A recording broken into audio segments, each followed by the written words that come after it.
ಒಂದು ಊರಿನಲ್ಲಿ ಒಂದು ಇಲಿಗಳ ಸಂಸಾರವಿತ್ತು. ತಂದೆ, ತಾಯಿ ಮತ್ತು ಮಗಳು ವಾಸವಾಗಿದ್ದವು. ಮಗಳು ಮದುವೆ ವಯಸ್ಸಿಗೆ ಬಂದಿರುವುದರಿಂದ ತಕ್ಕ ವರನನ್ನು ಹುಡುಕಬೇಕೆಂದು ತಂದೆ ತಾಯಿ ಇಲಿಗಳು ಯೋಚಿಸಿದವು. ನಮ್ಮ ಮಗಳು ಮದುವೆ ವಯಸ್ಸಿಗೆ ಬಂದಿದ್ದಾಳೆ. ನಮ್ಮ ಮಗಳಿಗೆ ಯೋಗ್ಯರಾದ ಶ್ರೇಷ್ಠನಾದ ಎಲ್ಲಾ ರೀತಿಯಲ್ಲಿಯೂ ದೊಡ್ಡವನಾದ ವರನನ್ನು ಹುಡುಕಬೇಕು. ಜಗತ್ತನ್ನೇ ಬೆಳಗುವ ಸೂರ್ಯ ಬಹಳ ದೊಡ್ಡವನು, ಅವನೇ ನಮ್ಮ ಮಗಳಿಗೆ ತಕ್ಕವರ. ಸೂರ್ಯನ ಬಳಿಗೆ ಹೋಗಿ ಮಾತನಾಡೋಣ.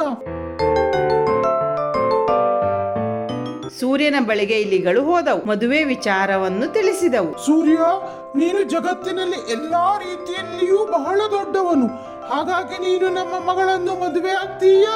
ಈ ವಿಚಾರವನ್ನು ಕೇಳಿದ ಸೂರ್ಯ, ನನಗಿಂತಲೂ ದೊಡ್ಡವನು ಇನ್ನೊಬ್ಬನಿದ್ದಾನೆ, ನೀವು ಅವನನ್ನು ಕೇಳಿ. ನಿಮಗಿಂತಲೂ ದೊಡ್ಡವನು ಅವನಾರು? ಮೂಢ, ಅವನು ನನಗಿಂತಲೂ ದೊಡ್ಡವನು.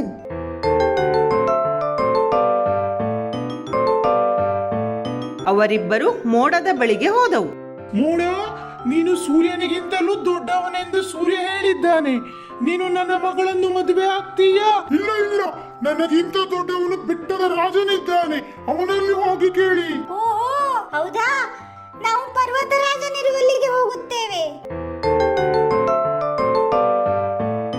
ಬೆಟ್ಟದ ರಾಜನ ಬಳಿಗೆ ಇಲಿಗಳು ಹೋಗಿ, ಪರ್ವತರಾಜ, ನೀನು ಬಹಳ ದೊಡ್ಡವನೆಂದು ಮೋಡ ಕೂಡ ಹೇಳಿದ್ದಾನೆ, ಹಾಗಾಗಿ ನೀನು ನನ್ನ ಮಗಳನ್ನು ಮದುವೆಯಾಗ್ತೀಯಾ? ನನಗಿಂತಲೂ ದೊಡ್ಡವನು ಮತ್ತೊಬ್ಬನಿದ್ದಾನೆ, ಅವನೇ ಇಲಿರಾಯ, ನೀವು ಅವನಲ್ಲಿ ಹೋಗಿ. ನಮ್ಮ ಮಗಳಿಗೆ ಇಲಿರಾಯನೇ ತಕ್ಕವರ. ನಮ್ಮಲ್ಲೇ ವರನನ್ನು ಇಟ್ಟುಕೊಂಡು ಸುಮ್ಮನೆ ಬರದಾಡಿದೆವು.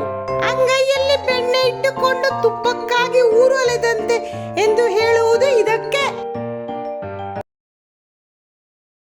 ಒಂದು ದಟ್ಟವಾದ ಕಾಡಿನಲ್ಲಿ ಬಹಳಷ್ಟು ಪ್ರಾಣಿಗಳು ವಾಸವಾಗಿದ್ದವು. ಅವರಲ್ಲಿ ಒಂದು ಆಮೆ ಮತ್ತು ಮೊಲವೂ ಇದ್ದವು. ಅವರಿಬ್ಬರು ಯಾವಾಗಲೂ ಒಬ್ಬರನ್ನೊಬ್ಬರು ಅಣಕಿಸುತ್ತಿದ್ದರು. ಆಮೆ, ನಿನ್ನ ಬಣ್ಣ ಎಷ್ಟು ಗಾಢವಾಗಿದೆ, ನಿನ್ನ ಬೆನ್ನು ಅದೆಷ್ಟು ಭಾರವಾಗಿದೆ, ನೀನು ಯಾವಾಗಲೂ ಬಹಳ ನಿಧಾನವಾಗಿ ನಡೆದಾಡುತ್ತೀಯ. ನೀನು ನಿನ್ನ ಕಿವಿಯನ್ನು ನೋಡಿಕೊಂಡಿದ್ದೀಯಾ? ಅದು ಎಷ್ಟು ಉದ್ದವಾಗಿದೆ, ಆಕಾಶವನ್ನು ಮುಟ್ಟುತ್ತದೆ. ನೀನು ಎಲ್ಲದಕ್ಕೂ ಹೆದರುತ್ತೀಯ, ಎಷ್ಟೆಂದರೆ ಜೋರಾಗಿ ಗಾಳಿ ಬೀಸಿದರೂ ಕೂಡ ಹೆದರುತ್ತೀಯ. ಇದೇ ರೀತಿ ಅವರಿಬ್ಬರು ಯಾವಾಗಲೂ ಒಬ್ಬರನ್ನೊಬ್ಬರು ಅಣಕಿಸುತ್ತಿದ್ದರು. ಹೀಗಿರುವಾಗ ಒಂದು ದಿನ ಮೊಲಕ್ಕೆ ಒಂದು ಯೋಚನೆ ಬಂದಿತು. ಎಲೆ ಆಮೆಯೇ, ನೀನು ಯಾವಾಗಲೂ ನನ್ನನ್ನು ಅಣುಕಿಸುತ್ತೀಯ.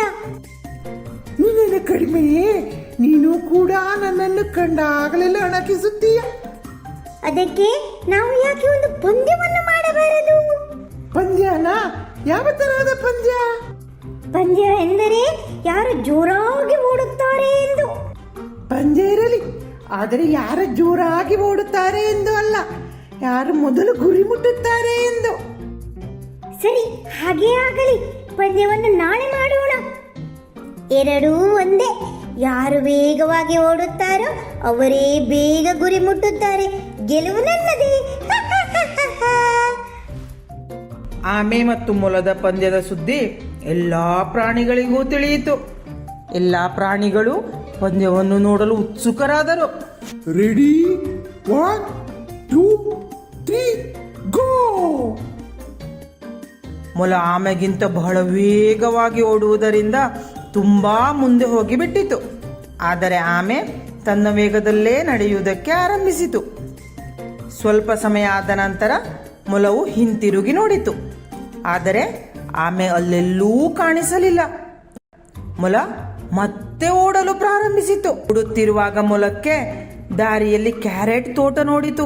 ಓ, ಆಮೆ ಬರುವುದು ಬಹಳ ಸಮಯ ಆಗುತ್ತದೆ. ಅಷ್ಟರಲ್ಲಿ ನಾನು ಸ್ವಲ್ಪ ಕ್ಯಾರೆಟ್ ಅನ್ನು ತಿನ್ನುತ್ತೇನೆ. ಮೊಲ ಕ್ಯಾರೆಟ್ ಅನ್ನು ತಿನ್ನತೊಡಗಿತು. ಹೊಟ್ಟೆ ತುಂಬಾ ತಿಂದ ನಂತರ ಮೊಲ, ಆಮೆ ಇನ್ನೂ ಬಹಳ ದೂರದಲ್ಲಿದೆ, ಅದು ಬರಲು ಇನ್ನೂ ಬಹಳ ಸಮಯ ಆಗುತ್ತೆ. ನಾನು ಸ್ವಲ್ಪ ಹೊತ್ತು ವಿಶ್ರಮಿಸುತ್ತೇನೆ, ನಂತರ ವೇಗವಾಗಿ ಓಡಿ ಗುರಿ ಮುಟ್ಟಿ ಪಂದ್ಯವನ್ನು ಗೆಲ್ಲುತ್ತೇನೆ. ಮೊಲ ಮಲಗಿ ನಿದ್ದೆ ಮಾಡಿತು. ಸ್ವಲ್ಪ ಸಮಯದ ನಂತರ ಆಮೆಯು ಅಲ್ಲಿಗೆ ಬಂದಿತು. ಆಮೆ ಮೊಲ ಮಲಗಿರುವುದನ್ನು ನೋಡಿತು. ಓ, ಮೊಲ ಮಲಗಿದೆ, ಇರಲಿ, ನಾನು ಮುಂದೆ ಹೋಗುತ್ತೇನೆ.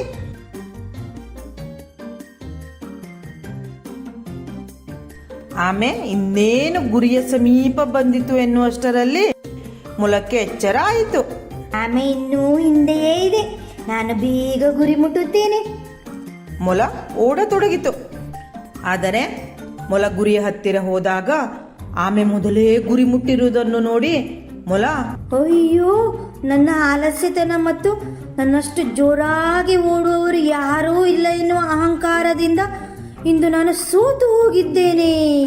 ಆಮೆ, ಇನ್ನೆಂದೂ ನಾನು ಅಹಂಕಾರ ಪಡುವುದಿಲ್ಲ ಮತ್ತು ಆಲಸ್ಯತನವನ್ನು ಮಾಡುವುದಿಲ್ಲ. ಇರಲಿ ಬಿಡು, ಇನ್ನು ಮುಂದೆ ನಾವಿಬ್ಬರು ಒಳ್ಳೆಯ ಸ್ನೇಹಿತರಾಗೋಣ. ಸರಿ, ಹಾಗೇ ಆಗಲಿ. ನರಿ ಮತ್ತು ಕೊಕ್ಕರೆ. ಒಂದು ಕಾಡಿನಲ್ಲಿ ನರಿ ಮತ್ತು ಕೊಕ್ಕರೆಗಳು ಇದ್ದವು. ಅವರಷ್ಟಕ್ಕೆ ಅವು ಸಂತೋಷದಿಂದ ವಾಸವಾಗಿದ್ದವು.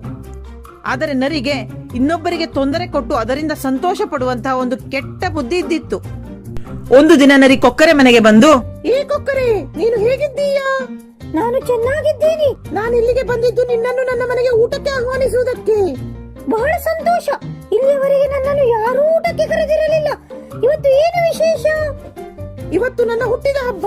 ನನ್ನ ಸಂಬಂಧಿಕರು ಕೂಡ ಬರ್ತಿದ್ದಾರೆ. ನೀನು ಬರ್ತೀಯಾ ತಾನೇ? ದಯವಿಟ್ಟು ಬಾ, ನಾನು ರುಚಿಯಾದ ಅಡುಗೆಯನ್ನು ಮಾಡ್ತೀನಿ. ಹೌದಾ? ಬಹಳ ಸಂತೋಷ. ನಾನು ಮುದ್ದಾಂ ಬರ್ತೀನಿ. ನರಿ ಹುಟ್ಟಿದ ಹಬ್ಬಕ್ಕೆ ನನ್ನನ್ನು ಕರೆದಿದೆ. ನಾನೀಗಲೇ ಸಿದ್ಧರಾಗಿ ಹೊರಡಬೇಕು. ನಮಸ್ಕಾರ ನರಿ, ಹುಟ್ಟುಹಬ್ಬದ ಶುಭಾಶಯಗಳು. ಕೊಕ್ಕರೆ, ನೀನು ಬಂದಿರೋದಕ್ಕಾಗಿ ತುಂಬಾ ಧನ್ಯವಾದಗಳು. ಬಹಳ ಸಂತೋಷವಾಯಿತು ನನಗೆ. ಇನ್ನು ಕಾಯೋದು ಬೇಡ ಕೊಕ್ಕರೆ, ನಿನಗಾಗಿ ವಿಶೇಷವಾಗಿ ಮಾಡಿರುವಂತಹ ತಿಂಡಿಯನ್ನು ತಿನ್ನೋಣ ಬಾ. ತಿಂಡಿ ಇಲ್ಲಿದೆ, ತೆಗೆದುಕೋ.